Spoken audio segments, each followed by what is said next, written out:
हाय मित्रांनो, कशा आहेत तुम्ही? बरे आहेत ना? आज मी बनवणार आहे तीळ गुजिया. तुम्हाला दाखवले काय काय.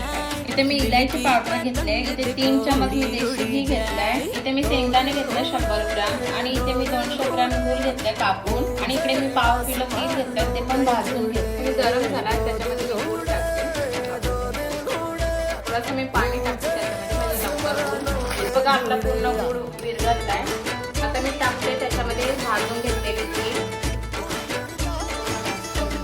शेंगदाणे टाकते त्याच्यामध्ये, मी टाकते इलायची पावडर, पूर्ण मिक्स करून घेऊ.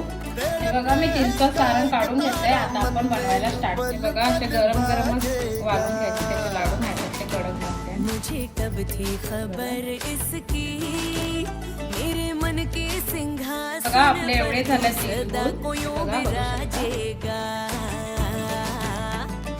कोई भी कठिनाई हो या कोई हो मजबूरी